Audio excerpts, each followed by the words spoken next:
Hi, Simon. I'm so excited to have you with us today. Last time I attended your webinar, it was back in June actually.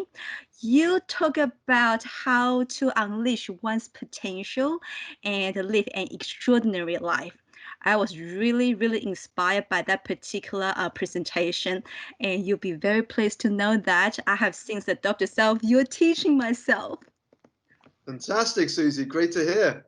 Yeah, so I really love that presentation, and that's why I thought that I got to have you back here joining us for this particular campaign. So Simon, you are an award-winning life coach and a business strategist as well. You have been featured in many places for BBC and so on. But it hasn't always been like this, right? You had a different life before. Can you just briefly talk to us about that particular phase of your life, please? Sure, Susie. So what I get to do today, as you mentioned, coaching, speaking, helping people realize their true potential and to share their gifts with the world. I've not always done that. My previous life was in the world of finance. Back in summer 2007, having just graduated from university, I began my career in the banking industry. It happened in 2008. It probably wasn't the best time to start my career in this moment because this was a year before the global financial crisis. Even worse, the first company I decided to join as a fresh graduate was Lehman Brothers. Oh As we all no. know, in September 2008, that company went bankrupt. And so for the next few years, I was in and out of jobs because the sector of finance, of banking, was very volatile. It was difficult to keep a job down because of all the changes going on and because of the volatility in the markets. And for me, this whole experience of going through a recession caused by the financial crisis was one of the catalysts that got me thinking about what I wanted to do long term. And it wasn't until I was out of a job for 10 months, 10 which months. Wow. was painful at the time. I'm not going to lie, it was painful at the time. But in hindsight, it was a blessing in disguise because in these 10 months, I had for the first time in my life really took the time to sit down and reflect on the questions of what success meant to me. What did fulfillment look like? And what sort of impact did I want to have in the world? Because before then, growing up in a very traditional Chinese family, growing up with very traditional aspirations, for me, success was defined by four jobs. You were either a banker, a doctor, a lawyer, or an accountant, and that would mean success. I can so identify with that indeed. Yes. So that was my understanding of success. And I realized over the years that I had internalized not my version of success, but other people's definitions, whether that is our parents, societies, sort of our colleagues' version of success. And so in these 10 months, it was beautiful to step back and do some deep self-exploration to really peel away those layers of conditioning and understand who I really was and to express that with the world. You know, there was a great book which was built for my blog by an Australian nurse called Bronnie Ware, who worked in the palliative care ward of the hospital. And in her time working as a nurse, she heard some of the top regrets of the dying. And one of the top regrets of the dying, those in their final few weeks of life, the top regret was the fact that they had lived a life not true to themselves, but a life that others expected of them. So for Mm. me, it was that moment when I began taking responsibility for where I was and where I wanted to be, that the journey to where I am today really began, Susie. Indeed, such an amazing and very unexpected journey. And I think that's something that we all have to remember. Life does not travel, in a very straight line. It turns all the time. And this, unexpected journey is something that we always have to keep in mind, isn't it? Yeah. Mm. Mm, One of the reasons why I invited you to join us today, Simon, is because your coaching style, and well, I hope that I'm right in saying that you have a very strong focus on this sense of self, how we Mm, can, as an individual, have power to change our life, to do something. So that's my take, and mm, this aligns very well with our campaign, which is mm, the power of moving forward. mm, A lot of people feel, stagnant or trapped, particularly during tough times. mm, And we hope through this particular campaign, people can, you know, break through some of the barriers. mm, But as you know, it is not always easy. Many people find it hard to remain hopeful in the face of mm, vast challenges. One example I can think of right now is, the high number of rejections that people face when looking for a job during COVID. mm, mm. So, Simon, what are your thoughts, about this, right? How can people remain hopeful even when things are tough? For sure, Susie. And I think it goes back to what you were saying earlier. Life is never a straight line. Yeah, we No. all expect that life is a straight line. I go from A to B, and this is how it should look. But the truth is, you don't always know what the future holds. If you knew, life wouldn't be wonderful. Life wouldn't be beautiful because if you knew every day what was going to happen, where's the spontaneity? Where's the fun? Where's the excitement? The fact is, as you say, we have no idea what tomorrow is going to bring. Who would have predicted that in 2020, the majority of the year would see the world affected by a global pandemic? I don't think anyone would have predicted No. that before the beginning of 2020. And yet, we've seen so many people have to adapt, have to navigate these tough and challenging times. Now, one of the reasons that I found, Susie, that causes people to be maybe feeling a bit down, not to be hopeful, is because we tend to focus too much of our energy on the things that we cannot control. Mm. Now, if we focus too much on the things that we cannot control, we we get paralyzed by overthinking. We end up thinking about our thinking about our thinking that we get so caught up in our mind that we actually end up taking no action forward. However, if you can focus on what is in your control, however small, because keep this in mind, there is always something that is in your control. I Now, if you like focus that. on what is in your control, guess what? You become empowered to take meaningful action forward. Again, however small, even if it's just a tiny step forward, that is still progress. That is still progress. And just imagine for a moment the difference. If you focus on what you can't control, you're paralyzed by overthinking. But when you focus on what you can, even if it's just one tiny step forward a day, in a year, that is 365 small steps forward. Imagine who and where you could be in a year's time. Mm. That's a different way of thinking, isn't it? Now, Simon, let's dissect this a little bit further.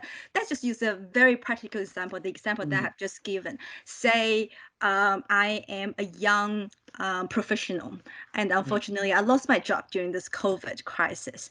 And I have been applying for jobs, right? Day in, day out. Say I have sent out, hundreds of applications.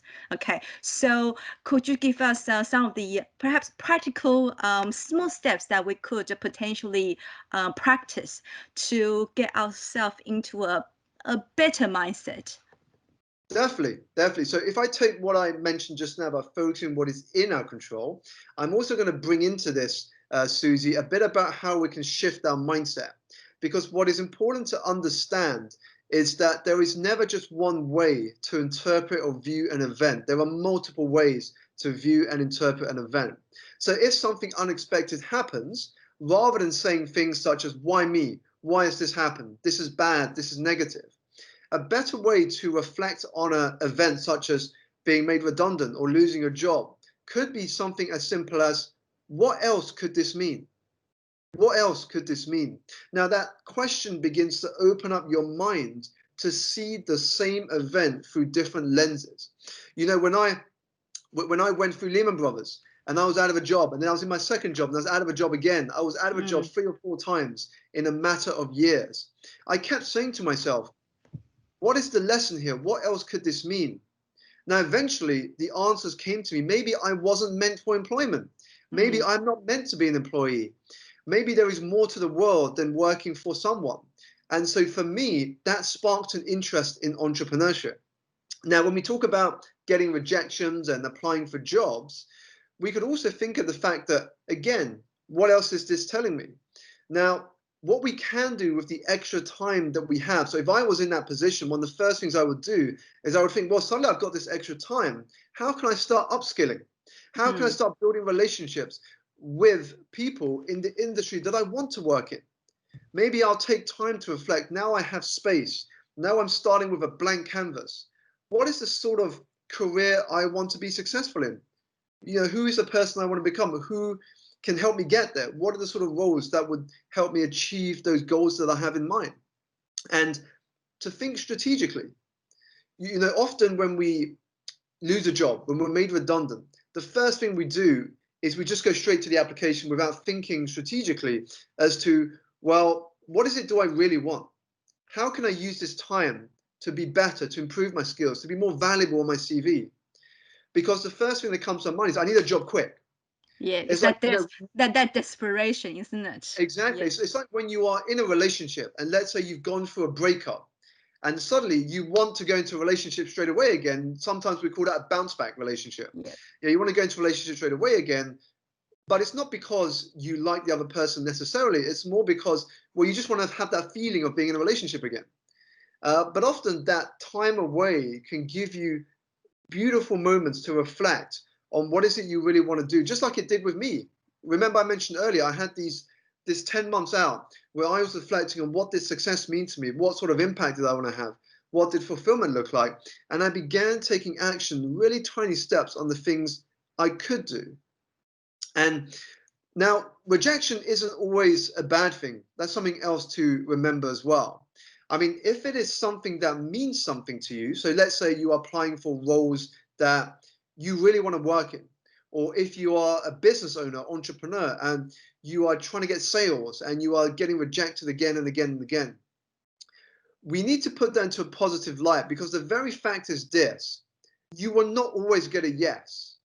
I mean, life would be too easy if every time you went out there and say yes, right? That's right. Yes. But the fact of the matter is this, and you can relate, I can relate from my own personal journey, is that the hardest, the most challenging, the toughest times of your life are the very moments that will teach you the wisdom and the insight and skills to create the best times of your life. They are necessary to help you come back stronger. Without it, you don't get the moments to reflect, to upskill, to learn more about yourself. Success can be the biggest seducer that you can never fail. In Mm. fact, in fact, you have to fail if you want to continually improve, because failure is where you learn the wisdom required to refine, to build, and to innovate. Without it, where would you be getting the lessons from? You Yeah. wouldn't want to learn if you're already successful, right? Yeah. Uh, That's so true. That's so true, so isn't it? it's so true, and for me, that is what we got to look at: is how can we reframe certain things to help us rather than hinder us. So when Mm. I was making that transition and I was getting rejection after rejection, I decided to turn the negative into a positive. So what I mean by that is I challenged myself. I said to myself, Simon, my challenge for the next 90 days is to get 250 rejections. I Wow. 250 Yeah. rejections in 90 days, bring it on. Let's play this game. Now, here's the beauty of this game. Suddenly, instead of being down, sad about the fact you're getting more rejections, you're excited to get the next one. But the beauty of this game is that if you play it well, you will never get to 250 rejections. Why? Because the more you get out there, the more you speak to people, the more you apply, the more you are learning about how to be better the next time you go and seek out that rejection. And over time, the more you're putting yourself out there, the higher the probability there will be a yes. That's so true. Yeah. So it's almost like we, rather than jump into that desperation and get into this emotional, turmoil, we really kind of have to step back and calm ourselves down a little bit and then really think deeply, isn't it? Mm. Okay. Definitely, Yeah. definitely. Because remember, we live in the feeling of our thinking. Moment to moment to moment, we are living in the feeling of our thinking. And at any given moment, you have this power. You have this power to choose one thought over another at any given moment. Mm. And a single change in your thinking would drive a different action, which would drive a different behavior, which would drive a very different result. Yep, cause and effect. Yep, I like that. Beautiful, beautiful. Yeah. Another question for you, Simon. It is about positivity. Most of us will agree that it is important to maintain a positive mindset. However, some people do say that positivity is kind of overrated. Why? What's your take? Well, put simply, I would say, and again, I'm only speaking from my perspective, is that more has always come from positivity than will ever come from negativity. Mm, Because negativity kicks off a spiral of thinking that actually makes your current situation worse. mm, Whereas positivity drives you, inspires you, and motivates you to action. And actually, this is one of the key characteristics amongst those who are the most resilient, the happiest, and most successful. It's this strong bias to action. When you have a strong bias to action, that means the gap between idea and execution is tiny. But when you go for a period of negativity, you're blaming, you're not taking responsibility, you're mm. questioning why everyone's against you, you're thinking yourself as a victim. Guess what? That gap between idea and execution becomes wider. Yep, You don't have the feeling or the energy to want to take action. And confidence, clarity can only come from taking action. yep. Indeed, indeed. So, but sometimes when we try to stay positive, we can fall into a trap of kind of minimizing other people's struggle because we just try to force ourselves to be positive. So I guess my next question to you is, how can we stay focused and positively, right?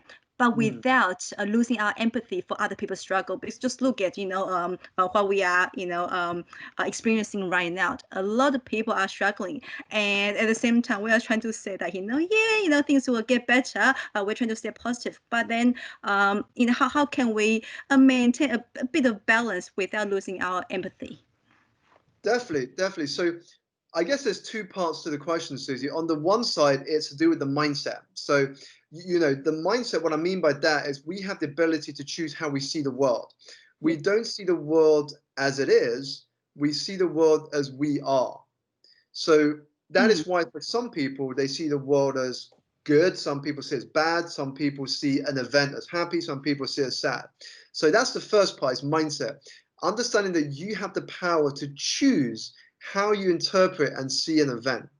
mm, Now, the second part of that is it's okay saying, okay, this is we can spin this event in a positive way, but that doesn't mean it's going to have a positive result for you. mm, What you have got to do is understand the power that you have, the power that you have. And I think changing your mindset from a victim mentality to someone that can take action, that is empowered, is a beautiful transition that can take place. Now, where we can have empathy is the fact that, well, we all have different resources, different lifestyles, different challenges. We're all going through our own challenges that many cannot see on the outside. that's When you true. speak to someone, a friend, a relative, these days over virtual uh, platforms like the one we're using, it is very difficult to really know what is going on behind someone's exterior. Yep. And for me, that is why the greatest gift that we can give anyone is the ability to listen deeply to that individual. That is how we can help other people the best. It is not about telling other people what to do. That is not going to help anyone. When I work with clients, when I help people move forward and to take them away from where they are to where they want to be, it is less about me telling you what to do, but simply being the catalyst or the guide to you having the conversation with yourself. So that is actually one of the most important parts of change. It's not me telling you what to do, because yes, I can give you advice. Yes, I can give you some insights from my own experience. But at the end of the day, those advice, those tips are based on my experience. Your experience may be very different. So in order to unlock the catalyst, the energy within you, it's to listen to you deeply, to understand what your challenges are, to understand what is important to you, to understand what your values are. Once someone feels heard and they have the opportunity to explore that, to explore their challenges, to explore what is going on in their mind, and they start to have a deeper sense of clarity, they themselves will find the motivation to move forward. It is the difference between giving someone an external incentive to actually lighting the fire within them, so they own that fire, they own the path ahead. You have traveled around the world, and no doubt you have met, many interesting and influential people. If you had opportunity to invite someone with influence to a dinner, okay, Mm. who would that person be, and what would you two be talking about? Is it just one person I'm allowed? One person. I'm going to make this hard for you. One person. there is uh, there is many people that come to mind that I can think of, but I guess the sort of one person that comes to mind, I think his name is Matthew Ricard, Okay. if I'm referring to him correctly. He's been said to be the happiest person alive. Oh, He, really? he is a monk.